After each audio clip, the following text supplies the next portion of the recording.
എന്നാൽ രാത്രിയിൽ ഈ സങ്കീർത്തന ഭാഗത്തിനകത്ത് പരിശുദ്ധാത്മാവിൻ്റെ വലിയ നിയോഗം വെളിപ്പെടേണ്ടതിന് നമുക്ക് പ്രാർത്ഥനയോടെ ആയിരിക്കാം. എല്ലാ സങ്കീർത്തനത്തിനും ഒരു ഹെഡിങ് നമ്മൾ കൊടുക്കാറുണ്ട്. അതുപോലെ തന്നെ ഈ 19-ാം സങ്കീർത്തനകത്തൊരു ഹെഡിങ് നമ്മൾ കൊടുക്കുകയാണ്. കവിതകളുടെ പുസ്തകം. കവിതകളുടെ പുസ്തകം. കവിതകളുടെ പുസ്തകമാണ് ഈ 19-ാമത്തെ അധ്യായത്തിൻ്റെ ഹെഡിങ് കൊടുക്കേണ്ടത്.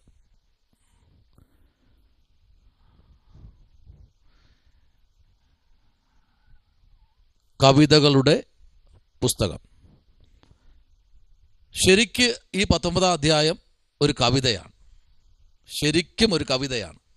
നിങ്ങൾ ഈ പുസ്തകം വായിച്ചിട്ടുണ്ടോ? ആരെങ്കിലും കംപ്ലീറ്റ് 19-ാം അധ്യായം സങ്കീർത്തനങ്ങൾ നമ്മൾ വായിച്ചിട്ടുള്ളതാണ് അല്ലേ? എല്ലാവരും പല പ്രാവശ്യം വായിക്കുന്നതാ. ആമേൻ, പ്രൈസ് ദി ലോർഡ്. എന്നാൽ ഈ കവിതകൾ എന്ന് പറയുമ്പോൾ തന്നെ ഈ പുസ്തകത്തെ കൂടെ ചേർത്ത് 3 അധ്യായങ്ങൾ അല്ലെങ്കിൽ 3 പുസ്തകങ്ങൾ ഇതിൽ കൂടെ യോജിപ്പിച്ചിട്ടുണ്ട്. 3 പുസ്തകങ്ങൾ. ഈ 3 പുസ്തകവും ഈ 19-ാം സങ്കീർത്തനം കൂടെ ചേർക്കുമ്പോൾ 4 പുസ്തകം ഒരുപോലെ വ്യാഖ്യാനിക്കുന്നു. 4 പുസ്തകം ഒരുപോലെ വ്യാഖ്യാനിക്കുന്നു. അതിൽ രണ്ടാമത്തെ പുസ്തകമാണ്. ഒന്നാമത്തെ പുസ്തകം ഏതാ? 19-ാം സങ്കീർത്തനം. രണ്ടാമത്തെ പുസ്തകമാണ് 8-ാമത്തെ സങ്കീർത്തനം. മൂന്നാമത്തെ പുസ്തകം 104-ാമത്തെ സങ്കീർത്തനം. 4-ാമത്തെ പുസ്തകം 148-ാമത്തെ സങ്കീർത്തനം. ഈ 4 പുസ്തകങ്ങളും കവിതകളാണ്.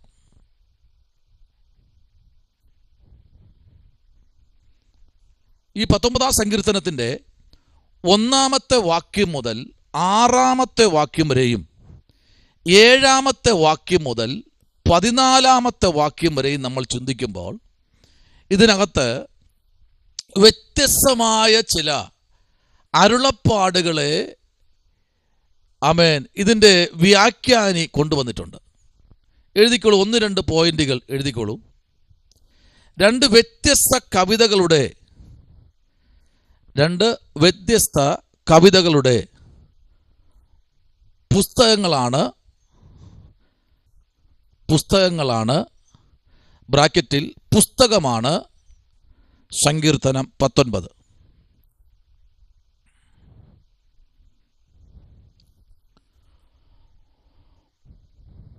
വരുവാനുള്ള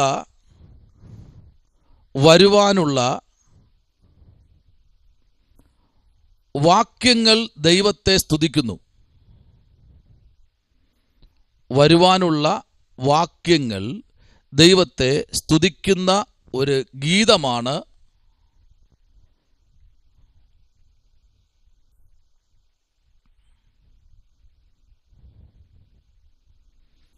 അതിൻ്റെ വ്യത്യസ്തതയിൽ നിന്നും ശൈലിയിൽ നിന്നും വ്യത്യസ്തമായ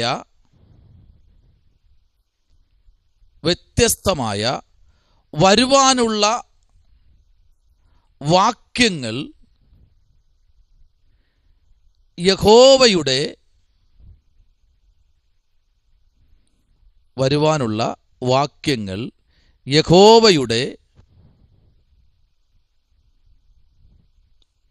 ന്യായപ്രമാണത്തെ വർണ്ണിക്കുന്നു. യഹോവയുടെ ന്യായപ്രമാണത്തെ വർണ്ണിക്കുന്നു.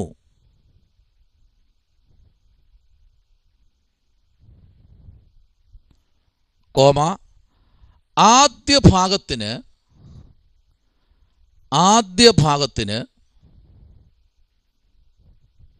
സങ്കീർത്തനങ്ങൾ 8, 104, 148.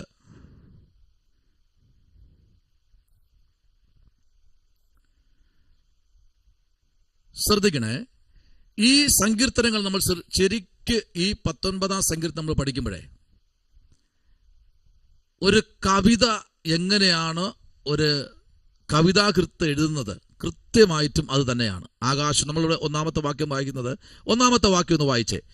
19 സങ്കീർത്തനം 1 മുതൽ 6 വരെയുള്ള വാക്യം ഒന്ന് വായിക്കാമോ? 1 മുതൽ 6 വരെയുള്ള വാക്യങ്ങൾ ഒന്ന് വായിക്കൂ, ഒരാൾ ശബ്ദമുയർത്തി. ആകാശം ദൈവത്തിന്റെ മഹത്വത്തെ വർണ്ണിക്കുന്നു. ആകാശവിധാനം അവന്റെ കൈവേലയെ പ്രസിദ്ധമാക്കുന്നു. പകൽ പകലിന് വാക്കു പൊഴിക്കുന്നു, രാത്രി രാത്രിക്ക് അറിവ് കൊടുക്കുന്നു. ഭാഷണമില്ല, വാക്കുകളില്ല, ശബ്ദം കേൾപ്പാനുമില്ല. ഭൂമിയിൽ എല്ലായിടവും അതിന്റെ അളവുനൂലും ഭൂതലത്തിന്റെ അറ്റത്തോളം അതിന്റെ വചനങ്ങളും ചെല്ലുന്നു. അവിടെ അവൻ സൂര്യന് ഒരു കൂടാരം അടിച്ചിരിക്കുന്നു. അത് മണവറയിൽ നിന്ന് പുറപ്പെടുന്ന മണവാളന് തുല്യം. വീരനെ പോലെ തന്റെ ഓട്ടം ഓടുവാൻ സന്തോഷിക്കുന്നു. ആകാശത്തിന്റെ അറ്റത്തു നിന്ന് അതിന്റെ ഉദയവും അറുതി വരെ അതിന്റെ അയനവുമാകുന്നു. അതിന്റെ ഉഷ്ണമേൽക്കാതെ മറഞ്ഞിരിക്കുന്നത് ഒന്നുമില്ല. കണ്ടോ?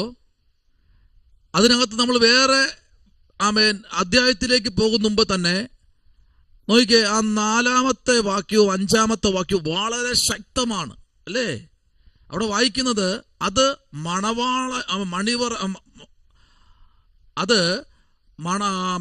മണിയറയിൽ നിന്ന് പുറപ്പെടുന്ന മണവാളന് തുല്യം. വീരനെ പോലെ തൻ്റെ ഓട്ടം ഓടുവാൻ സന്തോഷിക്കുന്നു. ഏതാ സന്തോഷിക്കുന്നേ? ആമേൻ. നമുക്കറിയാം സൂര്യൻ എവിടെയാ ഉദിക്കുന്നതെന്നറിയാം. എവിടെയാ ഉദിക്കുന്നേ സൂര്യൻ? ഒരാൾ പറഞ്ഞ സൂര്യൻ എവിടെയാ ഉദിക്കുന്നേ? ഒരാൾ പറയുന്നത് കിഴക്കാണെന്ന്. ശരിയാണോ? ശരിയാണെങ്കിൽ കൈ പൊക്കിയാൽ മതി. കിഴക്കാണോ? അല്ല. എവിടെയാ ഉദിക്കുന്നേ? ഒന്ന് അഡ്മിറ്റ് ചെയ്ത് പറഞ്ഞോ, കുഴപ്പമില്ല.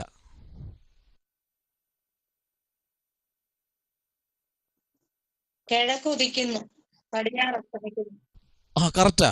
കിഴക്ക് ഉദിച്ച് പടിഞ്ഞാറ് അസ്തമിക്കുന്നു. അപ്പൊ ഇതിനകത്തൊരു വലിയൊരു ഗ്യാപ്പ് ഉണ്ടല്ലേ? എത്ര മണിക്കൂർ എന്നറിയാമോ? ഈ 24 മണിക്കൂറിന്റെ 12 മണിക്കൂർ മാത്രമേ ഉള്ളൂ ആർക്ക് ഡ്യൂട്ടി? സൂര്യന്. അപ്പൊ 12 മണിക്കൂർ ഡ്യൂട്ടി ആർക്കെന്നറിയാമോ? ചന്ദ്രന്.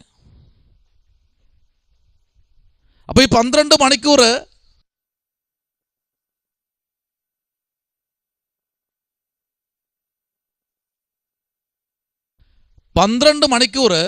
സൂര്യനും 12 മണിക്കൂർ ചന്ദ്രനും.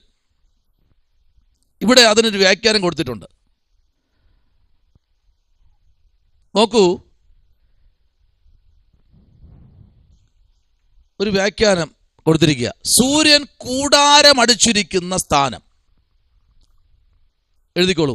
സൂര്യൻ കൂടാരമടിച്ചിരിക്കുന്ന സ്ഥാനം ഏത്? സൂര്യൻ കിഴക്ക് കൂടാരമടിച്ചു. നോക്കിക്കേ, സൂര്യൻ കൂടാരമടിച്ചിരിക്കുന്ന സ്ഥാനം ഏത്? ഏത് സ്ഥാനമാണ്? ഇത് എക്സാമിന് ഉറപ്പായിട്ടും വരും. ഏത് സ്ഥാനം? സൂര്യൻ കിഴക്ക് കൂടാരം അടിച്ചു. എന്തിനാ കൂടാരം അടിച്ചെന്നറിയാമോ? കിഴക്ക് കൂടാരം അടിച്ച് താമസിക്കുന്നു. പകൽ മുഴുവനും കിഴക്ക് നിന്ന് പടിഞ്ഞാറ് വരെ യാത്ര ചെയ്ത ശേഷം, ശ്രദ്ധിക്കണേ, എഴുതിക്കോളൂ. പകൽ മുഴുവൻ കിഴക്ക് നിന്ന് പടിഞ്ഞാറ് വരെ യാത്ര ചെയ്ത ശേഷം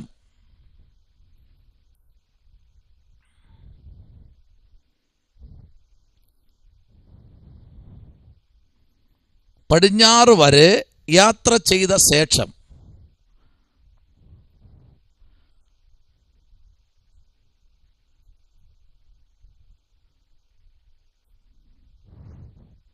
വൈകുന്നേരം കടലിനടിയിൽ കൂടെ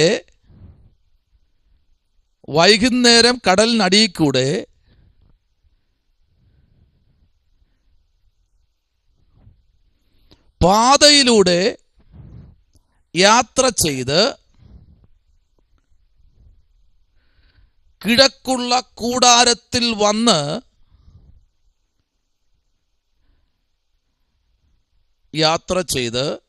കിഴക്കുള്ള കൂടാരത്തിൽ വന്ന്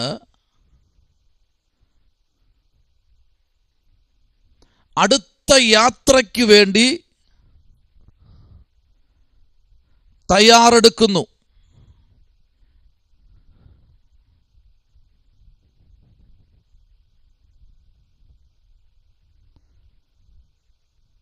അടുത്ത യാത്രയ്ക്ക് വേണ്ടി തയ്യാറെടുക്കുന്ന എന്ന സംഗതി ചില യഹൂദ എഴുത്തുകാർ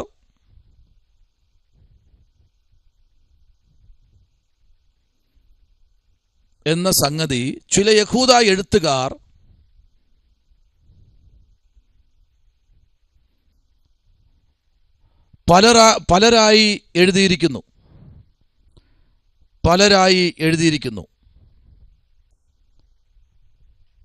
അപ്പോൾ ഈ സൂര്യൻ ഡ്യൂട്ടി എന്നറിയാമോ?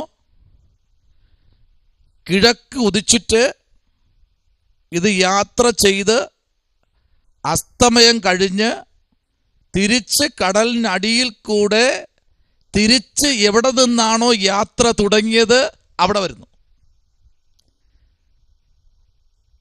ആമേൻ. ശ്രദ്ധിക്കണം, ഇതിന് തീർന്നിട്ടില്ല. ഇതിങ്ങനെ യാത്ര ചെയ്ത ശേഷം പിന്നെ അതിന് ചന്ദ്രൻ അതിനകത്ത് സ്ഥാനമെടുക്കുമ്പോൾ എന്നറിയാമോ, ഈ സൂര്യൻ എവിടെ എത്തും? നേരെ കിഴക്ക് തന്നെ വരും. അതാണ് ദിലീമ പാടിയത്, കിഴക്ക് സൂര്യൻ ഉദിച്ചല്ലോ, വാനിൽ പറവകൾ പറന്നല്ലോ എന്ന്. നമുക്കവിടെ ആ ദിലീമ പാടിയ ഒരു പാട്ട് നമുക്ക് സൂപ്പർ ഹിറ്റായത് കാണാൻ കഴിയും, കേൾക്കാൻ കഴിയും. നല്ല പാട്ടാണ്. ഇത് വെറുതെ പാടിയതല്ല, കിഴക്ക് സൂര്യൻ ഉദിച്ചു. അപ്പൊ വാനിൽ പറവകൾ പറന്നു. അപ്പൊ സൂര്യന്റെ ആ ഒരു 12 മണിക്കൂർ അതിന്റെ ഡ്യൂട്ടി കഴിഞ്ഞ് കടലിനടിയിൽ കൂടെ സഞ്ചരിച്ച് ഇത് കിഴക്ക് തന്നെ വരണം. അടുത്ത ഡ്യൂട്ടി ആരാ? ചന്ദ്രനാണ്. ചന്ദ്രന്റെ ഡ്യൂട്ടി എന്ന് പറഞ്ഞാൽ ഭയങ്കര ഗംഭീരമായ ഡ്യൂട്ടിയാ. അദ്ദേഹം ഇങ്ങോട്ട് കയറിക്കഴിഞ്ഞാൽ സൂര്യന് സ്ഥാനമില്ല. അപ്പൊ ദൈവം എല്ലാത്തിനും എന്ത് ചെയ്തിട്ടുണ്ട്? അതിൻ്റെതായ സ്ഥാനങ്ങൾ കൊടുത്തിട്ടുണ്ട്. സൂര്യൻ ഇവിടെ, ചന്ദ്രൻ അവിടെ. നമുക്കറിയാം, യോശുവ പുസ്തകം വായിക്കുമ്പോൾ സൂര്യനെയും ചന്ദ്രനെയും ഒരുപോലെ നിശ്ചലമാക്കിയത് ആരെന്നറിയാമോ? വേദപുസ്തകത്തിനകത്ത് യോശുവയാണ്. രണ്ടുപേരെയും 2 തലത്തിൽ നിശ്ചലമാക്കി നിർത്തി. കാരണം യുദ്ധം ജയിക്കണം. അപ്പൊ ഇത് രണ്ടും നമുക്ക് ഏറ്റവും വേണ്ടപ്പെട്ടതാണ്. പക്ഷേ ഇത് രണ്ടിനെ വിട്ടില്ല. ഈ രണ്ടും നിർത്തിക്കൊണ്ട് തന്നെ യുദ്ധങ്ങൾ നടന്നുകൊണ്ടിരിക്കുക. അപ്പൊ ശ്രദ്ധിക്കണേ, ഇതൊരു കൂടാരം അടിച്ച് താമസിക്കുക. അതിനെ ഒരിക്കലും മാറ്റാൻ കഴിയില്ല, ആർക്കും മാറ്റാൻ കഴിയില്ല. യോന കൂടാരം അടിച്ച് എന്ത് സംഭവിക്കുമെന്ന് നോക്കിയിരുന്നത് പോലെ എപ്പോഴെന്റെ ഡ്യൂട്ടിക്ക് സമയമായെന്ന് സൂര്യൻ നോക്കിയിരിക്കുക. സൂര്യൻ അങ്ങോട്ട് മാറിക്കഴിഞ്ഞാൽ ചന്ദ്രൻ അടുത്ത് 12 മണിക്കൂറത്തേക്ക് അദ്ദേഹം കൂടാരമടിച്ച് പടിഞ്ഞാറ് നോക്കിയിരിക്കുക. അദ്ദേഹം അതേപോലെ പടിഞ്ഞാറ് നോക്കിയിരിക്കുക. അദ്ദേഹം ഈ സൂര്യൻ എവിടെയൊക്കെ വെട്ടം കൊടുത്തിട്ടുണ്ടോ അവിടെയെല്ലാം ഇരുട്ട് കൊടുത്തിട്ട്, നിലാവ് കൊടുക്കേണ്ടത് നിലാവ് കൊടുത്തിട്ട്, കുറ്റാക്കുറ്റി ഇരുട്ട് കൊടുക്കേണ്ട ഭാഗത്ത് കുറ്റാക്കുറ്റി ഇരുട്ട് കൊടുത്തിട്ട് അദ്ദേഹം നോക്കിയിരിക്കുക. എന്തിനാ? അടുത്ത ഡ്യൂട്ടിക്ക് വേണ്ടി കൂടാരമടിച്ചിരിക്കുക. എവിടെയായിരിക്കുന്നേ? പടിഞ്ഞാറ്. അപ്പോ ഈ പുസ്തകത്തിന് ഒരു വാക്യം നമുക്ക് കയറി വായിക്കാമോ? നമ്മളിപ്പോ വായിച്ചു നിർത്തിയ ഭാഗം 6-ാമത്തെ വാക്യം വരെ വായിച്ചു നിർത്തി അല്ലേ? യെസ്, 6-ാമത്തെ വാക്യം വരെ വായിച്ചു നിർത്തി. അപ്പൊ 7-ാമത്തെ വാക്യം മുതൽ 14-ാമത്തെ വാക്യം വരെ ഒന്ന് വായിക്കാമോ? 7-ാമത്തെ വാക്യം മുതൽ 14-ാമത്തെ വാക്യം വരെ ഒന്ന് വായിച്ചോളൂ. യഹോവയുടെ ന്യായപ്രമാണം തികവുള്ളത്, അത് പ്രാണനെ തണുപ്പിക്കുന്നു. യഹോവയുടെ സാക്ഷ്യം വിശ്വാസ്യമാകുന്നു, അത് അല്പബുദ്ധിയെ ജ്ഞാനിയാക്കുന്നു. യഹോവയുടെ ആജ്ഞകൾ നേരുള്ളവ, അവ ഹൃദയത്തെ സന്തോഷിപ്പിക്കുന്നു. യഹോവയുടെ കൽപ്പന നിർമ്മലമായത്, അത് കണ്ണുകളെ പ്രകാശിപ്പിക്കുന്നു. യഹോവ ഭക്തി നിർമ്മലമായത്, അത് എന്നേക്കും നിലനിൽക്കുന്നു.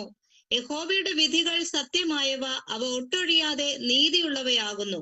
അവ പൊന്നിലും വളരെ തങ്കത്തിലും ആഗ്രഹിക്കത്തക്കവ, തേനിലും തേൻകട്ടയിലും മധുരമുള്ളവ.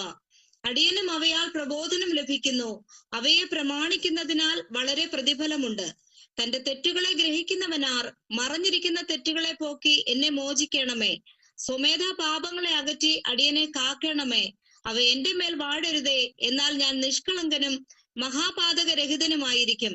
എന്റെ പാറയും എന്റെ വീണ്ടെടുപ്പുകാരനുമായ യഹോവേ, എന്റെ വായിലെ വാക്കുകളും എന്റെ ഹൃദയത്തിലെ ധ്യാനവും നിനക്ക് പ്രസാദമായിരിക്കുമാറാകട്ടെ. വളരെ അനുഗ്രഹിക്കപ്പെട്ട ചിന്തയാണ് 7 മുതൽ 14 വരെയുള്ള വേദാംശത്തിലേക്ക് നമ്മൾ വരുമ്പോൾ 10ാമത്തെ വാക്യം വളരെ ശ്രദ്ധേയമാണ്. 10ാമത്തെ വാക്യം, അവ പൊന്നിലും വളരെ തങ്കത്തിലും അനുഗ്രഹിക്കപ്പെട്ടവ. നോക്കിക്കേ, തേനിലും തേൻകട്ടയിലും മധുരമുള്ളവ. ഏതാ?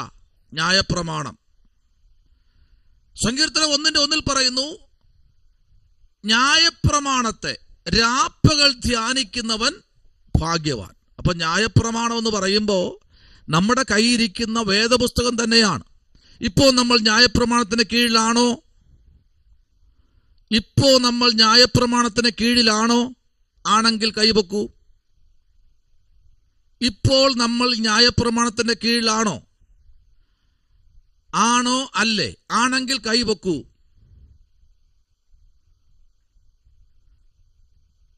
ആണ്. ഇപ്പൊ ന്യായപ്രമാണത്തിന് കീഴിലുള്ള ആരുണ്ട്? പറഞ്ഞോളൂ. ഒരാൾ പൊക്കി, അടുത്ത ആളോട് പൊങ്ങട്ടെ. വീഡിയോ ഓഫ് ചെയ്തിരിക്കുന്ന നമ്മുടെ അഭിഷത്തിന്, അന്നിപ്പിക്ക അഭിഷത്തിനും വീഡിയോ ഓൺ ചെയ്തില്ലെങ്കിലും കുഴപ്പമില്ല, ഒന്ന് ഹായ് ഇട്ടാലും മതി, ഒരു ചെറിയ ഒരു ക്ലിക്ക്. ഇപ്പോൾ നമ്മൾ ന്യായപ്രമാണത്തിന് കീഴിലല്ല. അടുത്ത ആഴ്ച ഞായറാഴ്ച പോകുമ്പോൾ ഒരു ആട് കൊണ്ടുപോകണം. കമല സിസ്റ്റർ പള്ളിയിൽ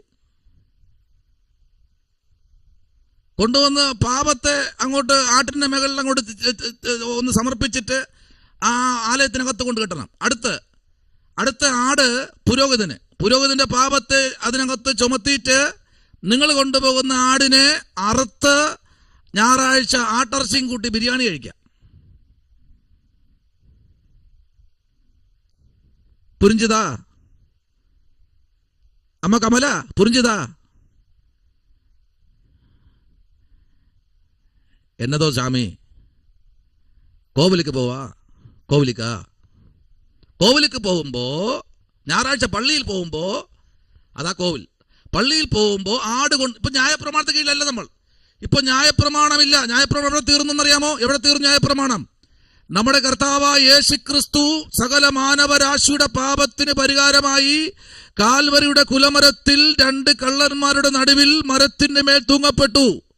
നമ്മുടെ സകല ശാപങ്ങളും പാപങ്ങളും ആ ക്രൂശിന്റെ മേൽ വഹിച്ച് താൻ സാക്ഷ്യം വഹിച്ചു. ഹേ മരണമേ, നിന്റെ വിഷമുള്ളവിടെ, പാതാളമേ, നിന്റെ ജയം എവിടെ എന്ന് ഉറക്കെ പ്രഖ്യാപിച്ച് മരണത്തെയും പാതാളത്തെയും തോൽപ്പിച്ച് പരാജയപ്പെടുത്തി 3-ാം നാൾ ഉയർത്തെഴുന്നേറ്റു. നമ്മുടെ കോൺഗ്രസ് ഭരിച്ചിരുന്ന സരോജിനി നായിഡു മരിച്ചത് ഒരു വെള്ളിയാഴ്ചയാണ്. നമ്മുടെ കർത്താവ് മരിച്ചതും വെള്ളിയാഴ്ചയാണ്. 2 പേർക്കും 2 കല്ലറ. 2 കല്ലറയും അടയപ്പെട്ടിരിക്കുമ്പോൾ കോൺഗ്രസിലെ ഏറ്റവും വലിയ നേതാക്കന്മാർ ചെന്നിട്ട്, അല്ലയോ സരോജിനി നായിഡു, എണീറ്റു വരൂ, നമ്മുടെ രാഷ്ട്രം കൂമ്പുകുത്തി വീഴാറായി, ഉയർത്തെഴുന്നേൽക്കൂ എന്ന് ഉറക്കെ പ്രഖ്യാപിച്ചപ്പോൾ ഒരു ഈച്ച പോലും അവിടെ ഇല്ലായിരുന്നു. എന്നാൽ റോമൻ മുദ്രയെ ഇട്ടുകൊണ്ട് യേശുവിന്റെ കല്ലറ അടയപ്പെട്ടിരിക്കുമ്പോൾ വെള്ളിയാഴ്ച മരിച്ച യേശു ഞായറാഴ്ച ഉയർത്തെഴുന്നേറ്റു 3-ാം ദിവസം.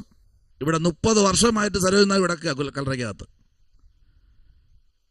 ഹലോ, ഇവിടെ ഉണ്ടോ? അപ്പോ ശാപം അല്ലെങ്കിൽ അതിൻ്റെതായ നിലയിലുള്ള ക്രമീകരണങ്ങൾ സ്വർഗം കാൽവരിയിൽ കൊണ്ട് ജയോത്സവം കൊണ്ടാടി എന്നാ പറയുന്നത്. അപ്പൊ നമ്മൾ ആരല്ല? ന്യായപ്രമാണത്തിന് കീഴിലുള്ളവർ അല്ല. Price the Lord. അപ്പൊ നമ്മൾ ആരും ന്യായപ്രമാണത്തിന് കീഴിലുള്ളവർ അല്ല. അങ്ങനെയാണെങ്കിൽ, അങ്ങനെ ഒരു ചിന്താഗതി ഉണ്ടെങ്കിൽ ഞായറാഴ്ച പോകുമ്പോൾ ആട് കൊണ്ടുപോകണം, പ്രാവ് കൊണ്ടുപോകണം, കാള കൊണ്ടുപോകണം. ഒരു പാപം ചെയ്താൽ ആ പാപത്തിന് പരിഹാരമായി ആടോ പ്രാവോ, പാപത്തിന്റെ കട്ടി അനുസരിച്ചാണ് യാഗങ്ങൾ അർപ്പിക്കേണ്ടത്. ആ രക്തം യാഗപീഠത്തിലേക്ക് തളിക്കണം. സ്തോത്രം. അതവിടെ നിൽക്കട്ടെ. അടുത്ത 1-2 കാര്യങ്ങളൂടെ എഴുതാം. Price the Lord. ഒന്ന് രണ്ട് കാര്യം കൂടെ.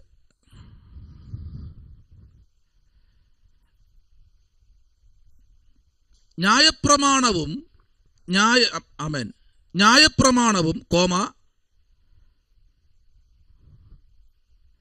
രണ്ടും ദൈവ സൃഷ്ടി തന്നെ.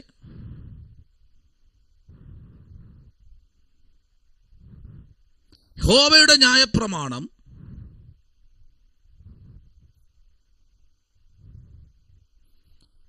ന്യായപ്രമാണം സൗന്ദര്യവും മനുഷ്യജീവിതങ്ങൾക്ക് മാതൃകാ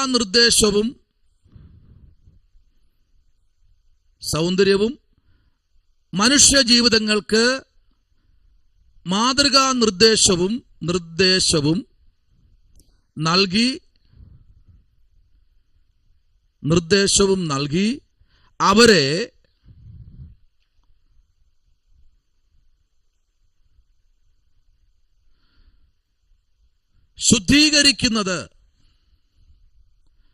ശുദ്ധീകരിക്കുന്നതാണ് യഹോവയുടെ ന്യായപ്രമാണത്തെക്കുറിച്ചുള്ള ഈ ധ്യാനം.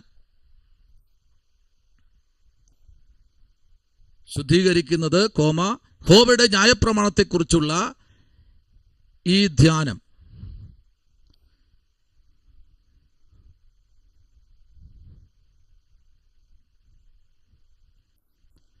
ദൈവസന്നിധിയിൽ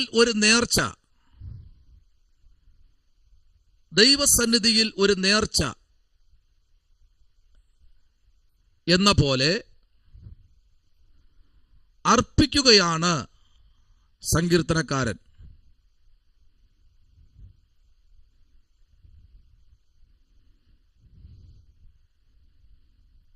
അടുത്തൊരു വാക്യം വായിക്കാമോ? ഇയ്യോബിന്റെ പുസ്തകം 37-ാം അധ്യായം അതിന്റെ 18-ാമത്തെ വാക്യം.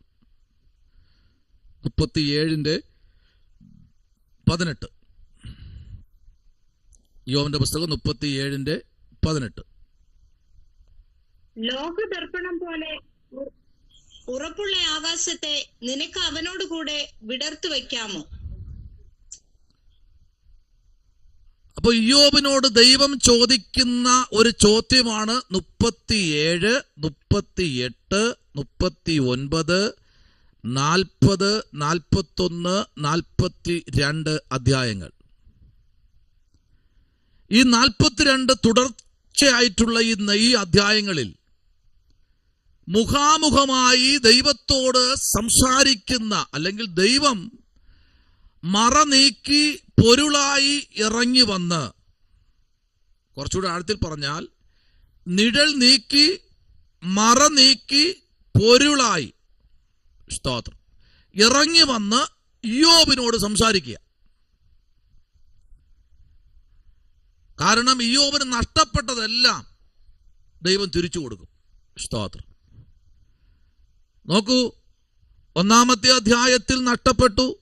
2-ാമത്തെ അധ്യായം മുതൽ നീണ്ട 37 അധ്യായം വരെ വരുമ്പോൾ ദൈവം കൂടെ ഉണ്ടായിരുന്നു. ശ്രദ്ധിക്കണം, കൂടെ. നമ്മുടെ ജീവിതത്തിനകത്ത് ഒരു നഷ്ടം വരുമ്പോൾ ദൈവം മാറിപ്പോകത്തില്ല കേട്ടോ, കൂടെ നിൽക്കും. കൂടെ നിൽക്കുന്ന ഒരു ദൈവമാണ് നമ്മുടെ ദൈവം. സ്തോത്രം. അപ്പൊ ശ്രദ്ധിക്കൂ, ഈ 37-ാമത്തെ അധ്യായത്തിന്റെ 11-ാമത്തെ വേദാംശത്തിലേക്ക് വരുമ്പോൾ 11-ാമത്തെ വാക്യവും അതിന്റെ 18-ാമത്തെ വാക്യവും അതിന്റെ 19-ാമത്തെ വാക്യവും അതിന്റെ 20-ാമത്തെ വാക്യവും അതിന്റെ 22-ാമത്തെ വാക്യവും അതിന്റെ 23-ാമത്തെ വാക്യവും നമ്മൾ ചിന്തിക്കുമ്പോൾ അതിനകത്ത് ദൈവത്തെ എത്രത്തോളം വർണ്ണിക്കാൻ പറ്റുമോ അത്രത്തോളം ഇയ്യോബ് ദൈവത്തെ വർണ്ണിക്കുകയാണ്. സ്തോത്രം. ആമേൻ. എന്നാ നോക്കൂ, ഒരു വാക്യം കൂടെ വായിക്കാമോ? 92-ാമത്തെ സങ്കീർത്തനം അതിന്റെ 1-ാമത്തെ വാക്യത്തിലേക്ക് നമ്മൾ വരുമ്പോൾ അവിടെ സങ്കീർത്തന പ്രമാണിയായ ദാവീദ് ഒരു വാക്ക് അവിടെ പറയുന്നു. ഇങ്ങനെയാണ് വായിക്കുന്നത്: യഹോവയ്ക്ക് സ്തോത്രം ചെയ്യുന്നതും അത്യുന്നതനായുള്ളവേ നിന്റെ നാമത്തെ കീർത്തിക്കുന്നതും. അപ്പോൾ 90 സങ്കീർത്തനത്തിലേക്ക് വരുമ്പോൾ ആമേൻ, ദാവീദ് വർണ്ണിക്കുന്ന വർണ്ണന ചെറുതല്ല, എല്ലാവർക്കും അറിയാം, എല്ലാവരും വായിക്കുന്ന വാക്യമാണ് അല്ലെങ്കിൽ അധ്യായമാണ് ഈ അധ്യായം. അപ്പോൾ ശ്രദ്ധിക്കണം, ഒന്ന് അതിൻ്റെ അളവ് നൂൽ. ആമേൻ. ഒന്ന് എന്താണ്? അതിൻ്റെ അളവ് നൂൽ. ഏതിൻ്റെ? ഇയ്യോബിനോട് ദൈവം പറഞ്ഞു, ഞാനാണ് ഈ ഭൂമിക്ക് അടിസ്ഥാനമിട്ടിരിക്കുന്നത്. അപ്പോൾ നീ എവിടെയായിരുന്നു? ഇതിന് ഞാൻ അളവ് നൂല് പിടിച്ചപ്പോൾ നീ എവിടെയായിരുന്നു? സ്തോത്രം. ഇതിന് ഞാൻ അടിസ്ഥാന കല്ല് ഞാൻ ഇട്ടപ്പോൾ നീ എവിടെയായിരുന്നു? അതിൻ്റെയൊക്കെ ഉത്തരം വരുന്നത് 39 അധ്യായത്തിലാണ്. 39 അധ്യായത്തിനകത്ത് നല്ല മറുപടി ദൈവം കൊടുക്കുക. രണ്ടുപേരും കൂടെ അങ്ങോട്ടും ഇങ്ങോട്ടും സംവാദം നടത്തി അടിയാകുക, ദൈവവും ഇയ്യോബും തമ്മിൽ. സ്തോത്രം. ആമേൻ. നിങ്ങൾ അത് പുസ്തകമൊക്കെ ഒന്ന് ഈ നമ്മുടെ ബൈബിൾ മാത്രം നോക്കാതെ ഒരു വ്യാഖ്യാന പുസ്തകം കൂടെ വാങ്ങണം. ഇതുപോലത്തെ ഒരു നിഘണ്ടുവൊക്കെ വാങ്ങിച്ചു വെക്കണം. ഇതുപോലത്തെ വില കുറവ് തന്നെ ഒരെണ്ണം വാങ്ങിച്ചു വെക്കണം. അപ്പോഴേ ദൈവവും ആമേൻ ഇടയന്മാരും അഭിഷക്തന്മാരും തമ്മിലുള്ള സംവാദത്തെ പറ്റി കാണാൻ കഴിയും. 39 അധ്യായത്തിനകത്തെ ഭയങ്കരമായിട്ട് ഇയ്യോബും ദൈവവുമായിട്ടുള്ള അടിയാ. കാരണം നിനക്ക് വേണ്ടി നിന്നതാ ഞാൻ. എൻ്റെ ഭാര്യ വരെ തള്ളി പറഞ്ഞു, മക്കളെല്ലാം പോയി, എങ്കിലും ഞാൻ നിന്നെ തള്ളി പറഞ്ഞില്ല. സ്തോത്രം. ആമേൻ. 1 അധ്യായത്തിൽ തുടങ്ങി 37, 38, 39, 40, 42 അധ്യായത്തിൽ എത്തിയപ്പോൾ എല്ലാം മടങ്ങി കൊടുത്തു. ഒരു ശകലം പോലും കയ്യിൽ വയ്ക്കാതെ നഷ്ടപ്പെട്ടത് ഇരട്ടിയാക്കി യോബിന് കൊടുത്തു. സ്തോത്രം. അങ്ങനെയെങ്കിൽ ഇന്ന് രാത്രി അടുത്തൊരു ഭാഗത്തേക്ക് വരാം.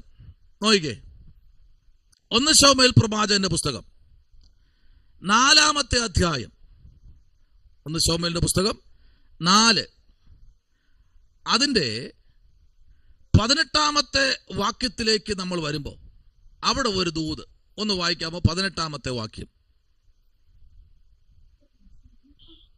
അവൻ ദൈവത്തിന്റെ പെട്ടകത്തിന്റെ വസ്തുത പറഞ്ഞപ്പോൾ ഏലി പടിവാതിൽക്കൽ ആസനത്തിൽ നിന്ന് പിറകോട്ട് വീണ് കഴുത്തൊടിഞ്ഞു മരിച്ചു. അവൻ വൃദ്ധനും സ്ഥൂലിച്ചവനുമായിരുന്നു. അവൻ 40 സംവത്സരം ഇസ്രയേലിന് ന്യായപാലനം ചെയ്തു.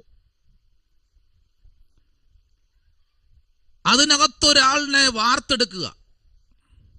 അതാരും നമുക്കറിയാം, ശമൂവേൽ. ഈ ശമൂവേലാണ് ദാവീദിനെ അഭിഷേകം ചെയ്തത്. ആമേൻ. ഇവിടെ നോക്കൂ, ഈ 19 വാക്യവും 18 വാക്യവും 17 വാക്യവും ഇങ്ങനെ പറയുന്നത് നിങ്ങൾ ആ തീർത്തങ്ങ് വായിക്കുക കേട്ടോ. ഞാനിതിൻ്റെ പൊരുൾ മാത്രം തരിക, ദൂത് മാത്രം. 17 വാക്യത്തില് അതിന് ആ ദൂതൻ കണ്ടോ. ഏത് ദൂതൻ? ഹന്നയുടെ അടുത്ത് വന്ന ദൂതൻ. ഏത് ദൂതൻ? ഏദൻ തോട്ടത്തിലിറങ്ങിയ ദൂതൻ. ഏത് ദൂതൻ? ഒത്തിരി വ്യാഖ്യാനമുണ്ട്. യോസേപ്പിന്റെ ആമേൻ കൂടാരത്തിലിറങ്ങിയ ദൂതൻ. ഏത് ദൂതൻ? അബ്രഹാമിന്റെ പടിവാതിൽക്ക് വന്ന ദൂതൻ. ഏത് ദൂതൻ? ഈ ദൂതനാണ് മിദ്യാന്യ പാളയത്തിൽ ഇറങ്ങിയ ദൂതൻ. അതേ ദൂതൻ ദാ വന്ന് നിപ്പുണ്ട്. എവിടെ നിപ്പുണ്ട്? 17 വാക്യം. അഭിഷേകത്തെ ഒന്ന് വായിച്ചേ, 17 വാക്യം. അതിന് ആ ദൂതൻ, ഇസ്രയേൽ ഫെലിസ്ത്യരുടെ മുമ്പിൽ തോറ്റോടി ജനത്തിൽ ഒരു മഹാസംഹാരമുണ്ടായി. നിന്റെ 2 പുത്രന്മാരായ ഹൊഫ്നിയും ഫിനെഹാസും പട്ടുപോയി, ദൈവത്തിന്റെ പെട്ടകവും പിടിപെട്ടുപോയി എന്ന് പറഞ്ഞു. രണ്ടുപേരും പോയി. ദൂതമെന്ന് പറയുക. അപ്പൊ ദൂതൻ അവന്റെ ചുമതല വന്ന് പറയുക, അറിയിക്കുക, അറിയിക്കുക. അതാണ് ചുമതല. അടുത്തൊരു ദൂതനുണ്ട്, നഷ്ടപ്പെട്ടത് ഇരട്ടിയായി കൊടുക്കുന്ന ദൂതൻ. നമ്മൾ ദൂതന്മാരെ പറ്റി നമ്മൾ പഠിച്ചത്, ഒരു വലിയ ക്ലാസ് നമ്മൾ എടുത്തതാണ് ദൂതന്മാരെ പറ്റി. അപ്പൊ ദൂതൻ ഓരോ വ്യക്തികളുടെ അടുത്ത് അയക്കാനും ഓരോ ദൂതനെ അയച്ചിട്ടുണ്ട്. പുരോഹിതനായ യോഹന്നാന്റെ അടുത്ത് അയക്കുന്ന ഒരു ദൂതനുണ്ട്. പുരോഹിതനായ അഭിഷക്തനായ അഹരോന്റെ അടുത്ത് അയക്കുന്ന ദൂതനുണ്ട്. പുരോഹിതനായ ദൈവത്തിന്റെ പെട്ടകത്തോട് ചേർന്ന് നിൽക്കുന്ന, ദൈവത്തിന്റെ പെട്ടകത്തിന്റെ അടുത്തേക്ക് എപ്പോഴും പ്രാർത്ഥനയിൽ ഇരിക്കുന്ന അഭിഷക്തന്മാരുടെ അടുത്തയക്കുന്ന ദൂതനും പ്രത്യേകിച്ചുണ്ട്. എന്നാൽ ഒരു വിശ്വാസിയുടെ അടുത്ത് അയക്കുന്ന ദൂതനുമുണ്ട്. ദൂതൻ പല നിലയിലുള്ള ദൂതന്മാരാണ്. നമ്മൾ എണ്ണുമ്പോൾ ചെറിയ ദൂതന്മാർ എത്ര ദൂതനുണ്ട്? എണ്ണുമ്പോൾ എത്ര ദൂതനാണ് എണ്ണുന്നത്? ഏതൊക്കെ ദൂതനാ? പറ, ദൂതൻ പറഞ്ഞേ. ഒന്നാമത് ദൂതൻ, അയ്യോ ദൂതൻ 1, മീഖായേൽ 2, പറഞ്ഞോ. ഒരാൾ അഡ്മിറ്റ് ചെയ്ത് പറഞ്ഞേ എത്ര ദൂതൻ വേണ്ട? എത്ര ദൂതൻ നമ്മൾ എണ്ണുമ്പോ പറഞ്ഞേ. പിന്നെ സിസ്റ്റർ നേരെ പ്രൊഫസർ നോക്കിയാണ് സിസ്റ്റർ പറയാൻ. ഞാൻ വരച്ച് അടുത്തിരിക്കുകയായിരിക്കും. സ്തോത്രം. ഒന്ന് പറഞ്ഞേ പ്രൊഫസർ, എത്ര ദൂതന്മാരോട് നമ്മൾ എണ്ണുന്നത്? പറഞ്ഞോ പെട്ടെന്ന് പറഞ്ഞോ. മീഖായേൽ ദൂതൻ, ഗബ്രിയേൽ ദൂതൻ.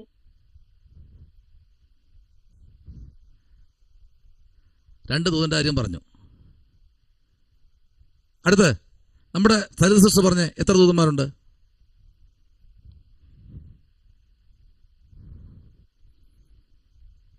പറഞ്ഞോളൂ. ഹെബ്രയേൽ, മീഖായേൽ, പിന്നെ അടുത്ത് ഒരു ദൂതൻ കൂടെ ഉണ്ട്. പറഞ്ഞേ.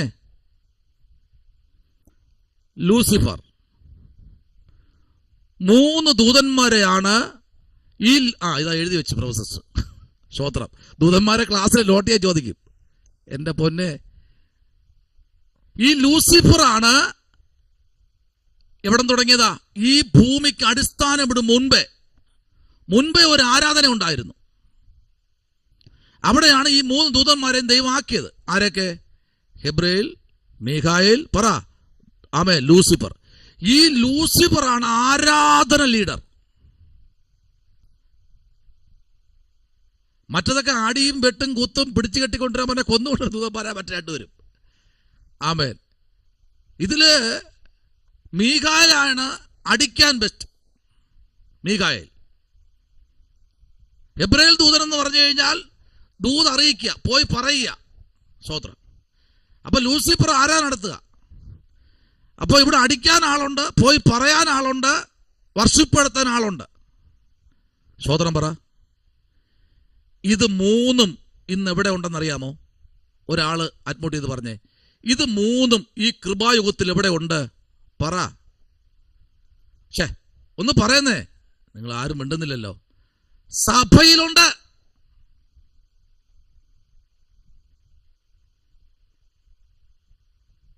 അപ്പൊ ഈ ആദ്യ ആരാധനയിൽ കഴിഞ്ഞ ദിവസം പഠിപ്പിച്ച കാര്യമാണ്. ആദ്യത്തെ ഒരു ഗ്രൂപ്പ് ഉണ്ടായിരുന്നു. അതോടെ ഈ ഭൂമി എന്ത് ചെയ്തു? കോരോഗിന്റെ ആ ഘട്ടത്തിലുള്ള ഈ ഭൂമി എന്ത് ചെയ്തു? കോരോഗപുത്രന്മാരെ എല്ലാം കൂടെ എന്ത് ചെയ്തു? വായു പിളർന്ന് വിഴുങ്ങിക്കളഞ്ഞു. ഇതാര് നോക്കിക്കൊണ്ടിരിക്കുന്നു? കോരോഗിന്റെ മക്കൾ നോക്കിക്കൊണ്ടിരിക്കുക. നമുക്കറിയാം, പശ്ചിമ ബംഗാളിൽ ഒരു സ്കൂള്, കുട്ടികൾ നിറയെ പഠിച്ചുകൊണ്ടിരുന്ന സ്കൂള് ഭൂമി വായു പിളർന്ന് എന്ത് ചെയ്തു? വിഴുങ്ങി. ഭൂമിക്കടിയിൽ കരച്ചിലേക്കുന്നു.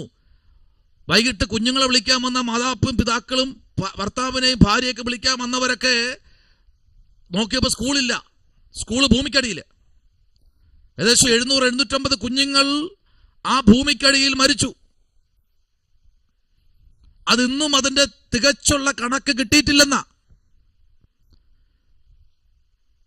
അങ്ങനെയെങ്കിൽ ഇന്ന് രാത്രി ഈ ദൂതൻ വന്ന് ആമേൻ സ്തോത്രം ശമൂവേലിന്റെ അടുത്ത് നിൽക്കുക. ഈ ദൂതൻ തന്നെ ഏലിയുടെ അടുത്തിറങ്ങി ചെന്നു. ഏലി എന്ത് ചെയ്യുന്നറിയാമോ?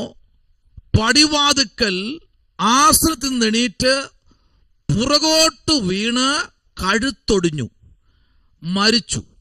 അവൻ ആരായിരുന്നു? വൃദ്ധനും. നോയിക്കേ. ഇപ്പൊ നമുക്കൊരു ചോദ്യമുണ്ട്. ഏലി ആരാ? പറഞ്ഞേ. പുരോഹിതനാ അല്ലേ? സഭയിലെ ഇടയനല്ലേ? അദ്ദേഹത്തിന്റെ മക്കൾ ഒരാൾ പോലും ദൈവസന്നിധിയിൽ ഇല്ല. സ്തോത്രം. അവരെല്ലാവരും എന്ത് ചെയ്തു? പട്ടുപോയി.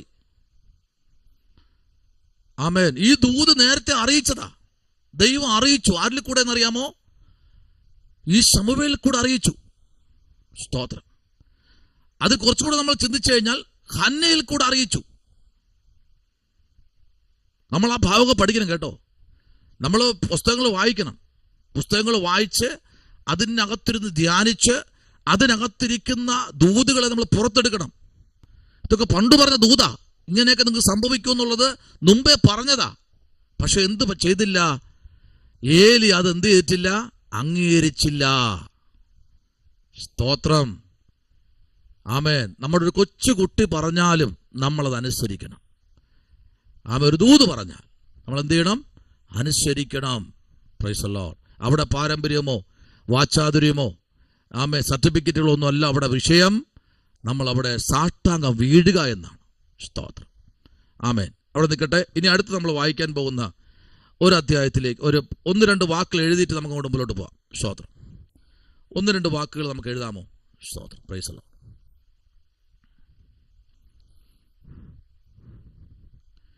യഹോവയുടെ ന്യായപ്രമാണത്തെ തുടർന്ന്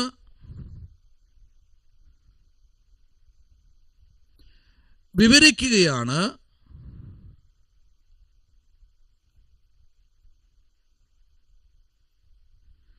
വിവരിക്കുകയാണ് 7 മുതൽ 14 വരെയുള്ള വാക്യങ്ങൾ.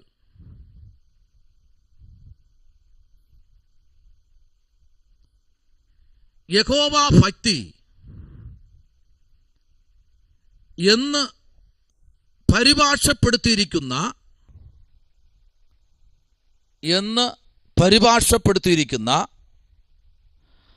പദത്തിന് പകരം യഹോവയുടെ വചനം എന്ന് വേണം വായിക്കാൻ.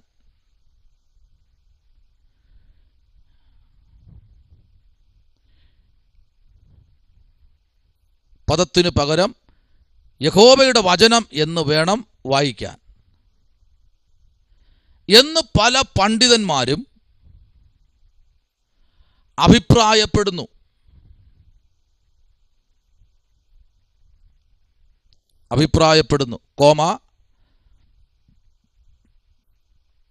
അതാണ് ഈ സന്ദർഭത്തിന് ചേർന്നതും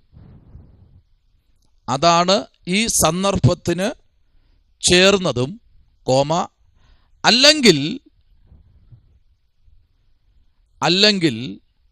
ന്യായപ്രമാണത്തിന്റെ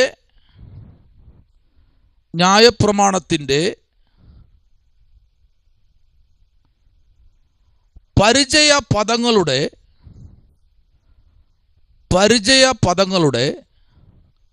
കൂട്ടത്തിൽ ഇത് ഒറ്റപ്പെട്ട്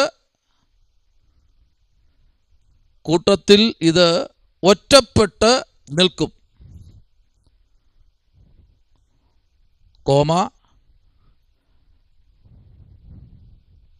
അത് സമയം, യഹോവ ഭക്തി എന്നത്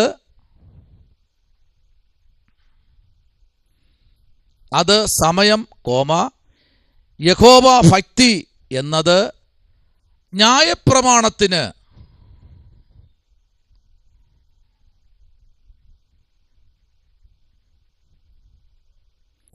യഹോവ ഭക്തി ജ്ഞാനത്തിന്റെ ആരംഭമാകുന്നു.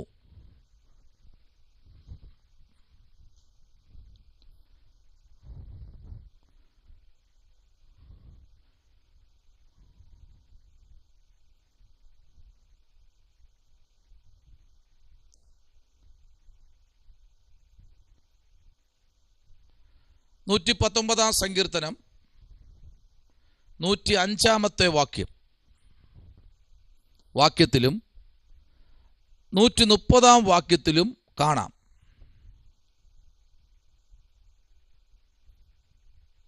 വായിക്കാമോ സദൃശ്യവാക്യങ്ങൾ? അതിൻ്റെ 1-ാമത്തെ അധ്യായം സദൃശവാക്യങ്ങൾ 1 അതിൻ്റെ 7-ാമത്തെ വാക്യത്തിലേക്ക് വരാം. 1:7. അവിടെ ഇങ്ങനെ വായിക്കുന്നു, യഹോവ ഭക്തി ജ്ഞാനത്തിൻ്റെ ആരംഭമാകുന്നു.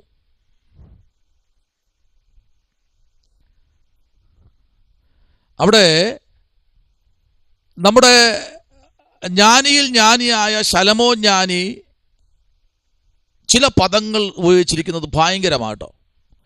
പലപ്പോഴൊക്കെ ഞാൻ ഈ വാക്യങ്ങളൊക്കെ അല്ലെങ്കിൽ സദൃശ്യാധ്യായങ്ങൾ ഉത്തമഗീതം നിങ്ങൾ വായിച്ചിട്ടുണ്ടോ? ഉത്തമഗീതത്തിൻ്റെ വ്യാഖ്യാന പുസ്തകം നിങ്ങൾ വാങ്ങണം കേട്ടോ. റേറ്റ് കുറവാണ്, 30 രൂപ 40 രൂപയേ ഉള്ളൂ. അതിൻ്റെ വ്യാഖ്യാന പുസ്തകം ചെറിയ കുഞ്ഞു പുസ്തകമാണ്. ആ വ്യാഖ്യാന പുസ്തകത്തിനകത്ത് പിന്നെ വേറൊരു പുസ്തകമുണ്ട്, പി.ഡി. ജോൺസൺ സാർ എഴുതിയ ശക്തമായ ഒരു പുസ്തകമുണ്ട്. അതും ഉത്തമഗീതം തന്നെയാണ് വ്യാഖ്യാന പുസ്തകം. അത് കുറച്ചുകൂടെ വില കൂടിയതാണ്. അപ്പോൾ ഈ പുസ്തകങ്ങൾ വാങ്ങി നമ്മൾ ഈ ഉത്തമഗീതത്തിൻ്റെ അകത്തളങ്ങളിൽ മറഞ്ഞിരിക്കുന്ന ക്രിസ്തുവിനെ പ്രതിപാദിക്കുന്ന ചില പ്രതിപാദങ്ങൾ നമുക്കതിനകത്ത് കാണാൻ കഴിയും. ഉത്തമഗീതം മുഴുവനും കർത്താവിൻ്റെ വരവിനെ കുറിച്ചാണ്. അത് സഭയും മണവാട്ടിയും സഭയും മണവാളനും തമ്മിലുള്ള ബന്ധത്തെ കാണിക്കുന്നു. ഭയങ്കരമാണ്. എന്നോട് പറഞ്ഞു, ഹോ ഭക്തി ജ്ഞാനത്തിൻ്റെ ആരംഭമാകുന്നു. അപ്പോൾ ജ്ഞാനം എന്ന് പറയുമ്പോൾ ഇത് പരിശുദ്ധാത്മാവിൻ്റെ ഒരു ജ്ഞാനം, അതാണ് വേണ്ടത്. അല്ലാതെ ഭൂമിയിലുള്ള ജ്ഞാനമല്ല, പരിശുദ്ധാത്മാവിൻ്റെ ജ്ഞാനം. ഏതെങ്കിലും ഒന്നിനെ കണ്ടുപിടിക്കുന്ന ഒരു ജ്ഞാനമല്ല ആവശ്യം. നമ്മുടെ കണ്ടുപിടുത്തം അല്ലെങ്കിൽ നമ്മളുടെ മാനുഷ്യമായി കിടക്കുന്ന ചില നോളജുകളൊക്കെ നിശ്ചലമാകുമ്പോൾ ദൈവത്തിൻ്റെ ആ സാന്നിധ്യത്തിൻ്റെ മറവിൽ നിന്നുകൊണ്ട് ചിലത് നമുക്ക് എന്ത് ചെയ്യാൻ പറ്റും. നോക്കിക്കേ, 111 സങ്കീർത്തനം അതിൻ്റെ 10-ാമത്തെ വാക്യം ഒന്ന് വായിക്കാമോ? 111 1:1 അതിൻ്റെ 10-ാമത്തെ വാക്യത്തിലേക്ക് വരാം. ഒന്ന് വായിക്കാമോ? 111:10.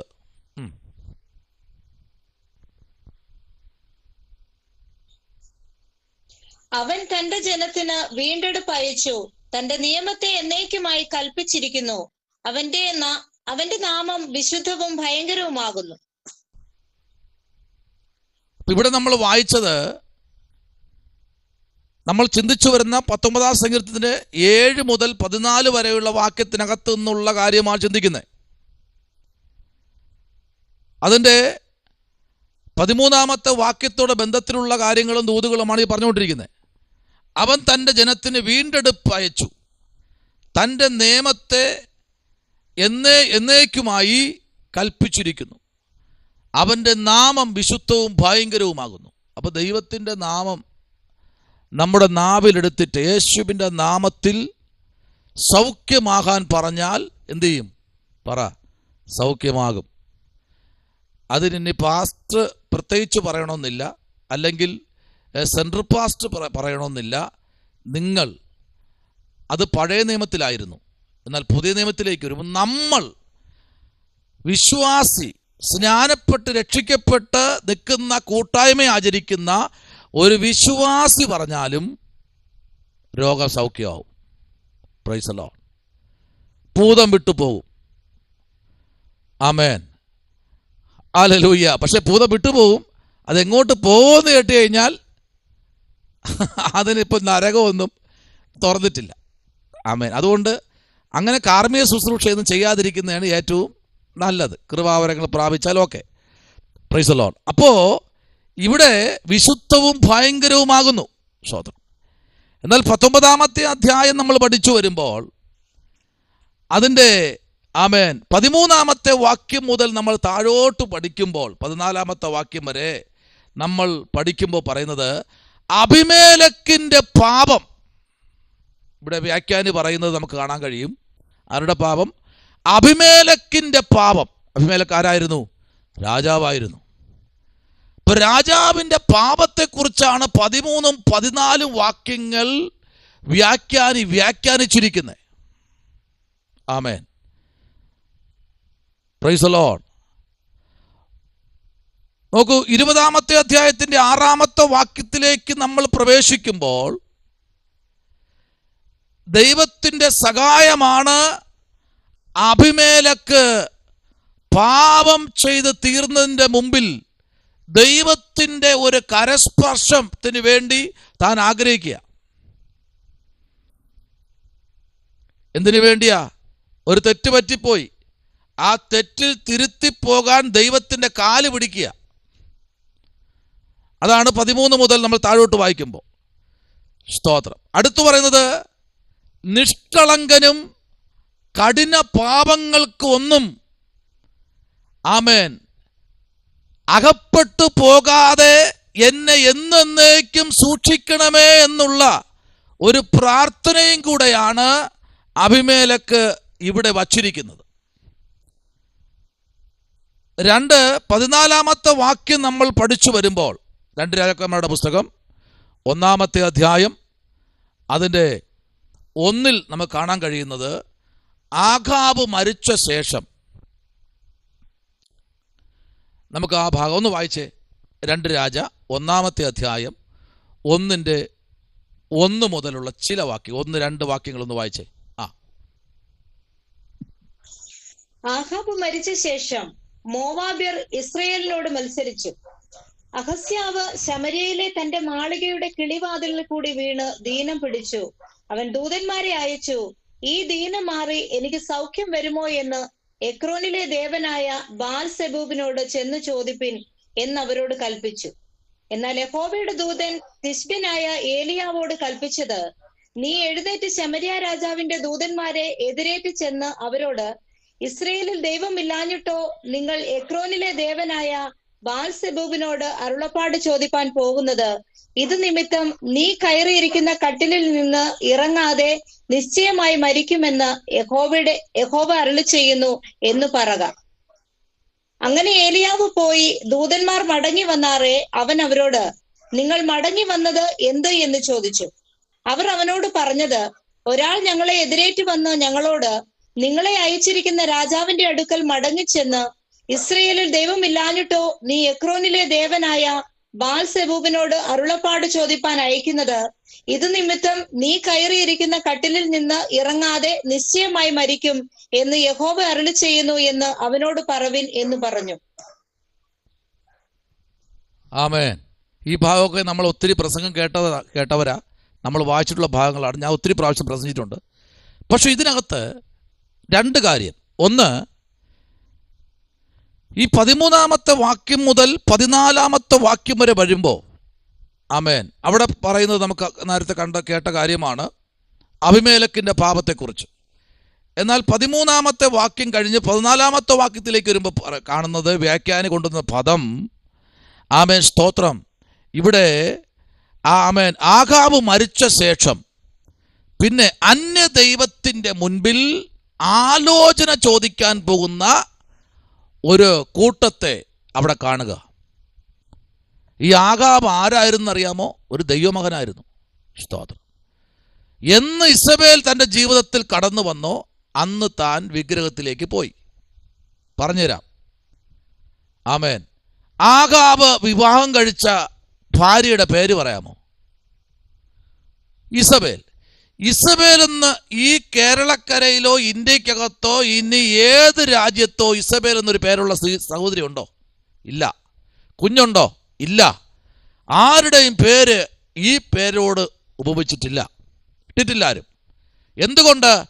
അവളെ വിവാഹം കഴിച്ചുകൊണ്ടുവന്നപ്പോൾ അവൾ അവിടെ സ്ഥാപിച്ച ആമേൻ ബാൽ വിഗ്രഹം എന്ന കല്ലിനെ കൊണ്ട് എടുത്തുകൊണ്ട് വന്നിട്ട് ഇസ്രായേലിന്റെ എല്ലാ നിലത്തിലും ഈ കല്ല് എന്ത് ചെയ്തു? കുഴിച്ചിട്ടു. എന്തിനാ പറഞ്ഞത്? ആഹാബ് രാജാവല്ലേ, എല്ലാവരെയും വിളിച്ചുകൂട്ടി, കൃഷിക്കാരെ എല്ലാം വിളിച്ചുകൂട്ടി പറഞ്ഞു, ഈ കല്ല്, ഓരോ കല്ല് കൊണ്ടുവന്ന് എന്ത് ചെയ്യണം? നിങ്ങളുടെ പാടത്തിലും പറമ്പിലും എന്ത് ചെയ്യണം? കുഴിച്ചിടണം. എന്തിനാ? കൊയ്ത്തിന് 100 മേനി വിളവ് കിട്ടാൻ വേണ്ടിയാ. മണ്ടരി മാറും, കൊതു കുത്തത്തില്ല, പിന്നെ പഴുതാരൊന്നും വരത്തില്ല, ചെലന്തി വരത്തില്ല, പാമ്പ് വരത്തില്ല, തേള് വരത്തില്ല, ഒരു കുടച്ചക്രവും നിങ്ങളുടെ ഇനി കാട്ടുപന്നിയും വന്ന് എന്ത് ചെയ്യില്ല, മാന്തത്തില്ല. നമ്മളായാലും ചെയ്യും ഇല്ലേ? ഇപ്പൊ ഒത്തിരി മീഡിയ കൂടെ വരെയില്ലേ?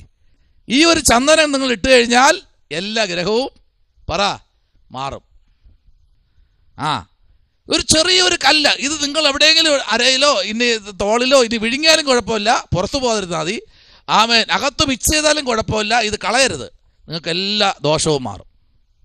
ഇപ്പം എല്ലാവരും അങ്ങനെയല്ലേ, ദോഷം മാറണം, പ്രശ്നം മാറണം, പരിഹാരം മാറണം, അതിനുവേണ്ടി ചോദിച്ചറിയാൻ പോകുക വിഗ്രഹത്തിൻ്റെ അടുത്ത്. അപ്പോഴാണ് ദൈവം അവിടെ പ്രവാചകനെ ഇറക്കിയത്. ഇന്ന് രാത്രി സ്തോത്രം.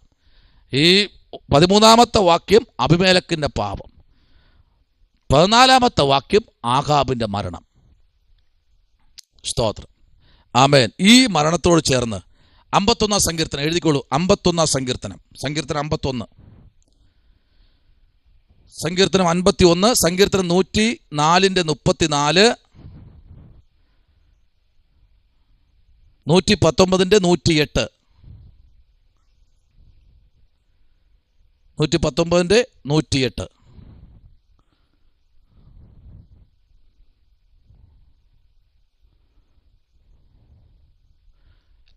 രണ്ട് ലൈനോട് എഴുതിയിട്ട് നിർത്താം, അപ്പോൾ ഈ അധ്യായം തീരും. എഴുതിക്കോളൂ.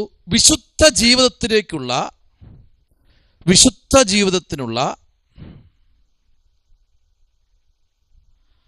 അകമൊഴിഞ്ഞ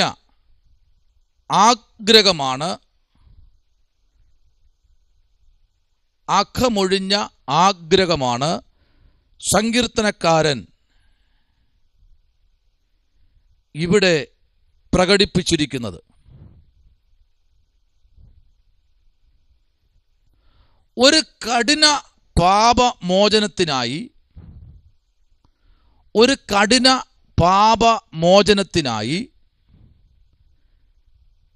കെഞ്ചുന്ന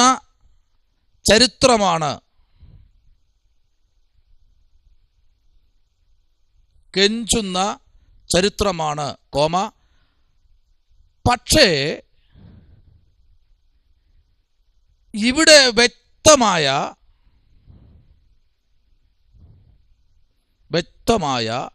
പാപങ്ങളും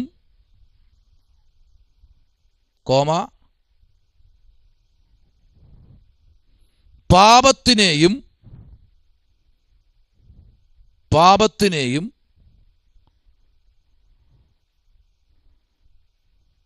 സാത്താന്യ ശക്തികളെയും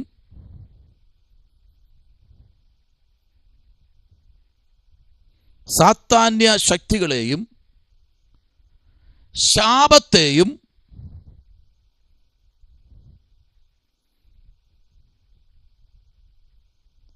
രോഗത്തെയും കഠിനമായ ശോധനകളെയും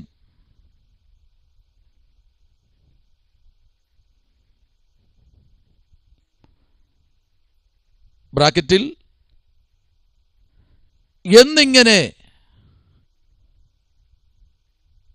അത്ഭുതം പ്രവർത്തിക്കുന്ന ഒരു ദൈവം ഉണ്ട് എന്ന് പ്രാർത്ഥിക്കുകയാണ് സങ്കീർത്തനക്കാരൻ.